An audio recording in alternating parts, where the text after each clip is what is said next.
طيب حديث number 45 عن أبي هريرة رضي الله عنه أن رسول الله صلى الله عليه وسلم قال ليس الشديد بالسرعة إنما الشديد الذي يملك نفسه عند الغضب متفق عليه.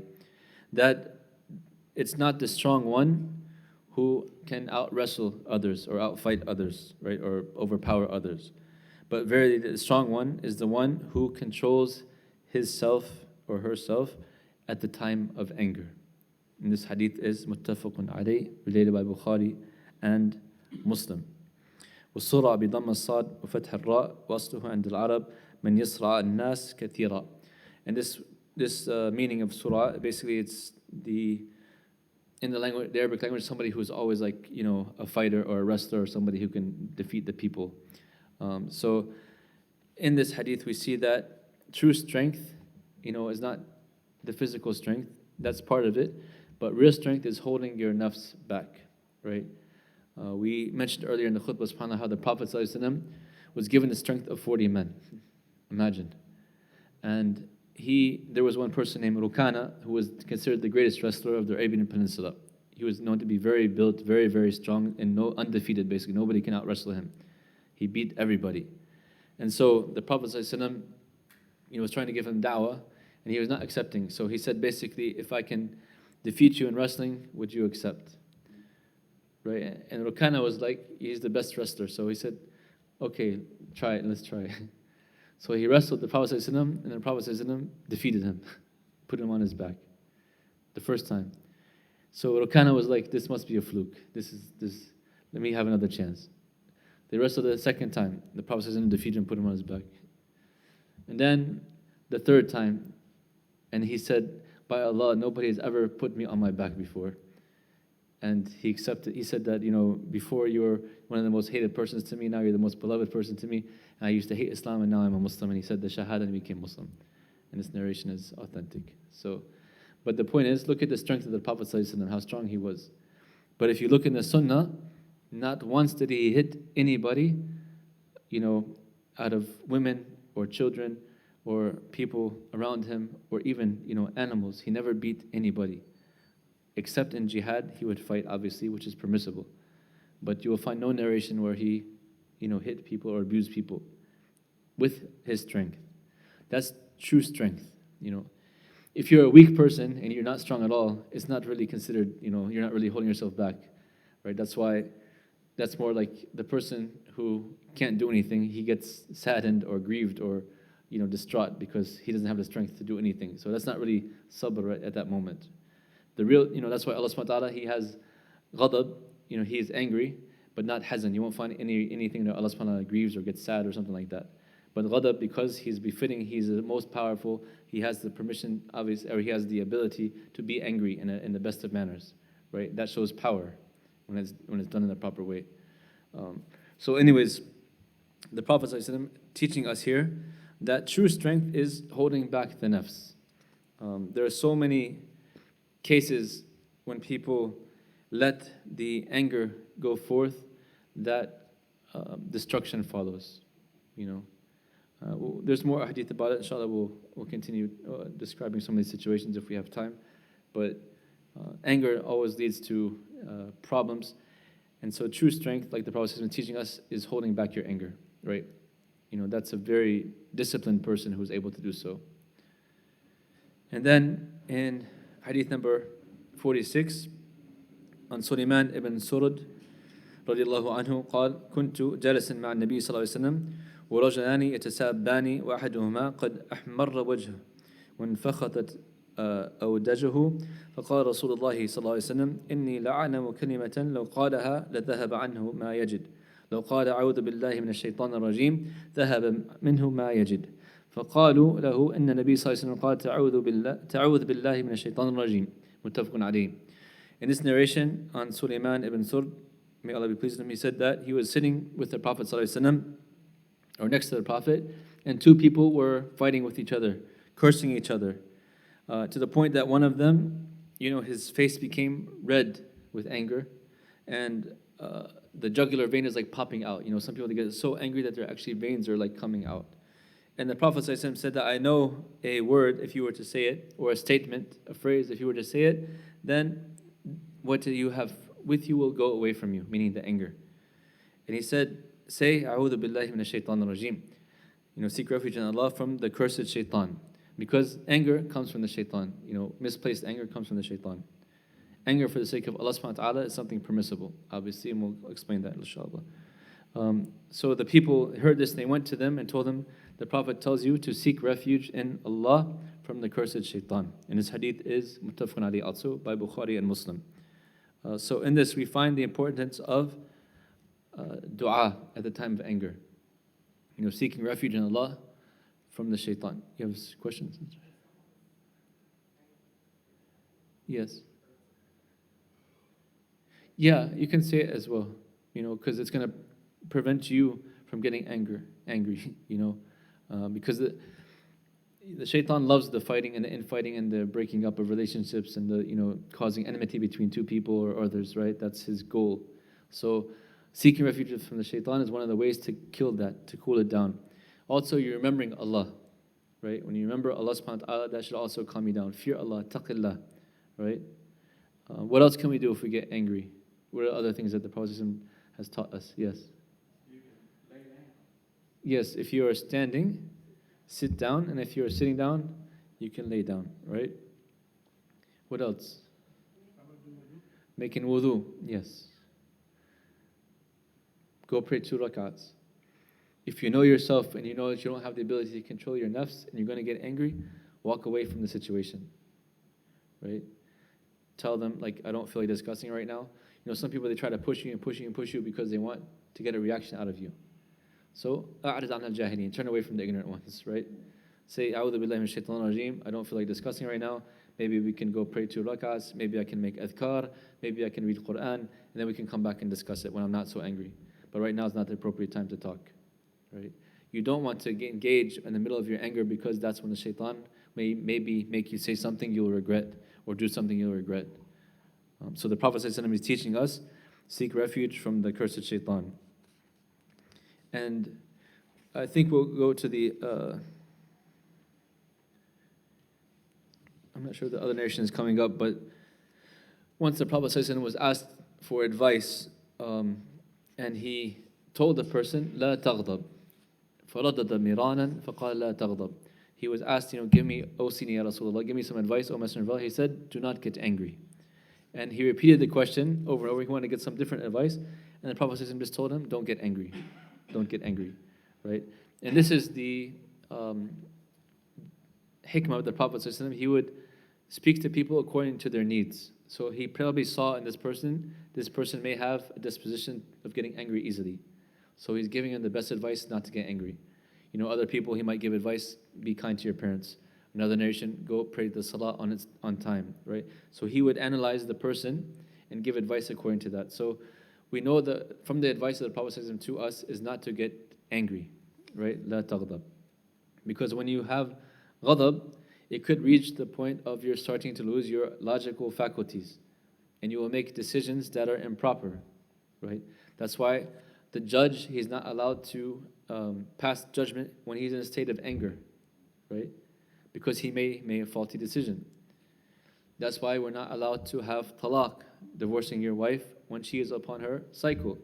Because sometimes, on the cycle, the woman could be emotional, she could be angry, that could make you angry, and you might divorce her in the wrong time, in the wrong state of mind, right? So there's many ahkam in the sharia that show us, in a high state of anger, the hukum does not apply, because it's almost to the point of losing your mind, right? So that's why there's, if a person is severely to the point of anger where he can't even distinguish between right and wrong anymore, sometimes the scholars, they don't count that talaq, for example, that divorce, right? Because he's like a majnoon now, he's like a crazy person, And we got to be careful too, because it's not, just somebody who's very, very angry, but it means the point that he does not know what he was doing, right? So that's what anger can lead to.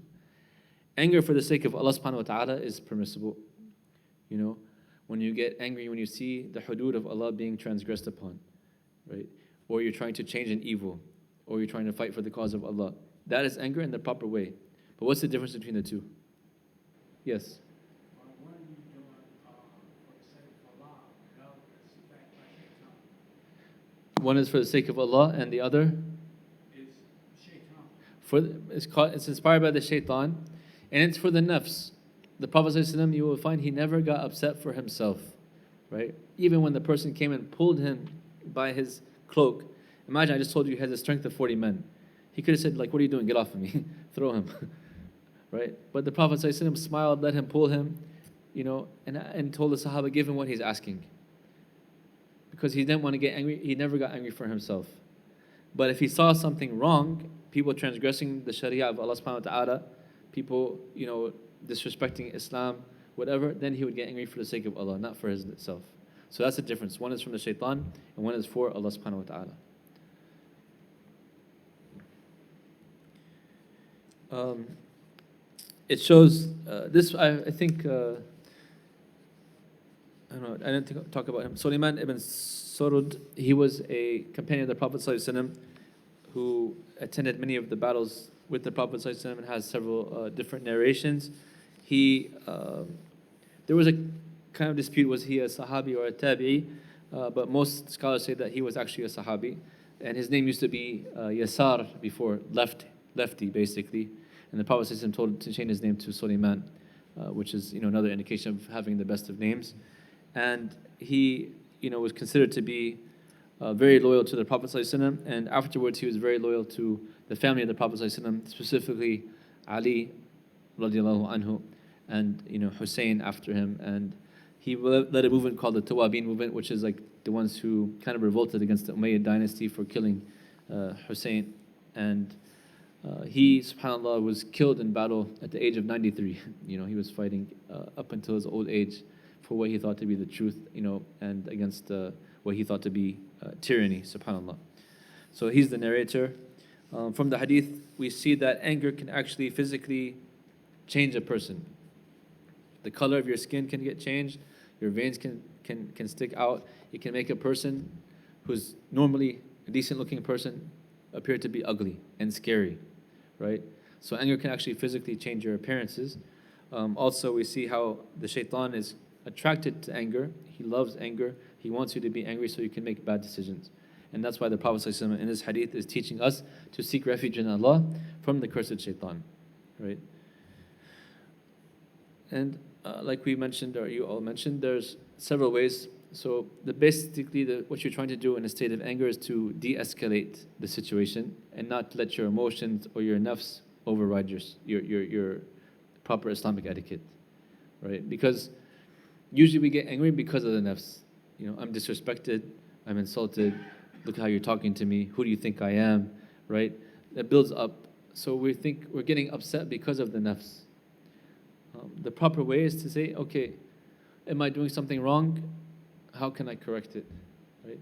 Is this person mislabeling me, misspeaking to me? He's jahil, I should ignore him, right? If it's a close person, you have to also feel how that person communicates. Some people, when they're angry, they shut down. Don't keep trying to force the conversation. Don't keep trying to push that person's buttons, right? He or she copes by being silent for a time. Leave them alone. Come back and discuss the situation in a non-anger state, right? Seeking refuge in Allah is one of the means. Making wudu, because when you make wudu, you're cooling yourself down. You're putting some time in between you and the other person. Praying 2 rakats, of course. Oh Allah, I'm in a state of distress. Please give me comfort. Please give me the wisdom to speak right things, to say the right things, not to offend you, not to go against your command. So thinking about taking space, taking time will always help to alleviate the situation. You don't want to fight fire with fire. It's just going to burn, right? You want to fight it with coolness, calmness. If you can speak to the person in a gentle manner to calm them down, alhamdulillah. If you don't think you're capable of doing that, you think you're going to get more upset, seek refuge in Allah from the shaitan and walk away, cool off, then come back and address the situation.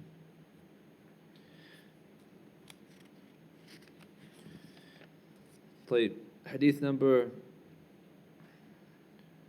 47. عن معاذ بن أنس رضي الله عنه أن النبي صلى الله عليه وسلم قال: من كظم غيظا وهو قادر على أن ينفذه دعاه الله سبحانه وتعالى على رؤوس الخلائق يوم القيامة حتى يخيره من الحور العين ما شاء. رواه أبو داود والترمذي وقال حديث حسن. In this narration on Mu'adh bin Anas, may Allah be pleased with him, there's not too many narrations or information about Mu'adh bin Anas, except that he was the narrator of many different ahadith. He said that the Prophet said, whoever holds back their anger, the ghayd is like extreme anger, min kadhama ghaydan, and he's able to act upon that anger. Like we said earlier, true holding back the nafs is the one who is strong enough to implement it, right? If a person is like a really weak person who has no strength whatsoever, he gets angry, like he can't do anything about it, right? He just gets upset. But a person who's able to do so, he holds it back. He says Allah will call him in front of the whole of creation on the Day of Judgment and give him the choice of any hurul ayn that he desires, right? So basically, if a person holds back their anger for the sake of Allah subhanahu wa ta'ala, and they're able to act on the anger if they wanted to, they could do something, they could hurt the person, they can, fire the person, they can, whatever. They hold it back for the sake of Allah, Allah will give them the choice of what they would like on the Day of Judgment from their pleasures, subhanAllah. Some scholars say that there's a da'f in this hadith, but others, like Shaykh al-Albani rahimahullah and others said that it's sahih, it's hasan, it's an authentic hadith.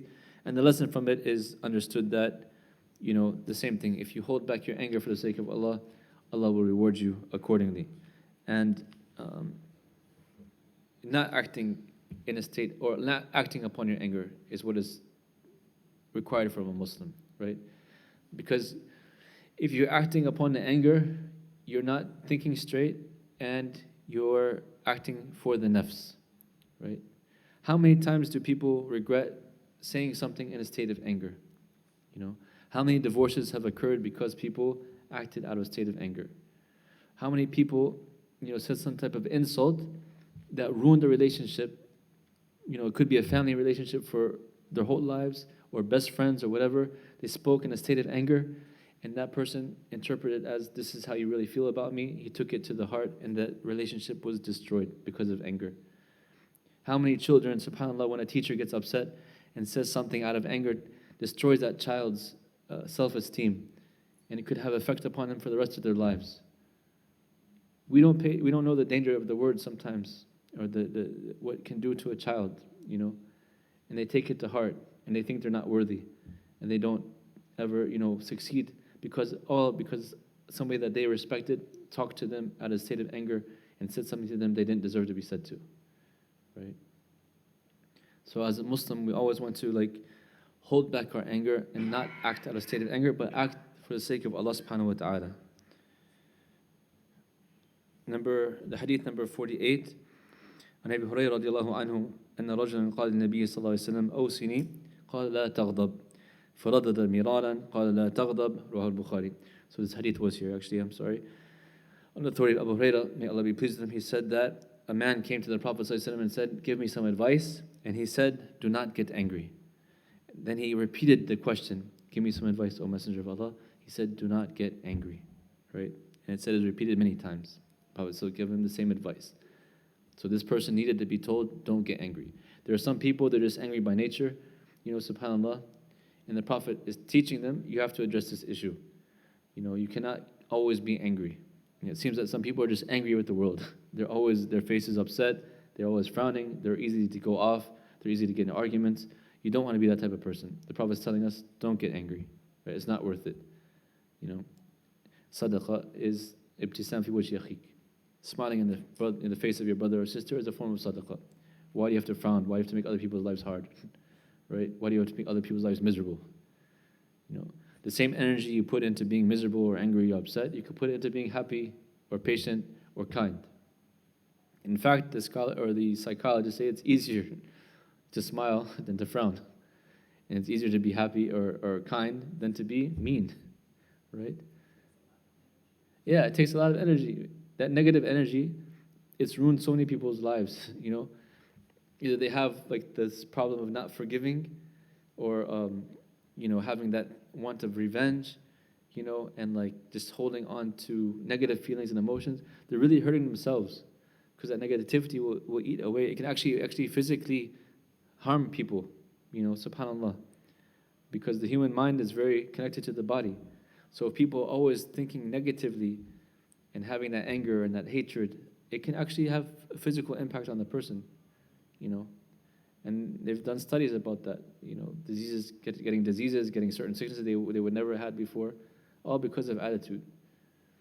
And the opposite, when a person is optimistic, subhanAllah, and smiling and pleasant, you know, they can actually have better health, you know, less stress, more contentment, more happiness. So we always want to try our best to stay away from the anger and take the advice of the Prophet ﷺ, لا تغضب, don't get angry, right? Except for the sake of Allah. That's it. That way you'll be on the safe side.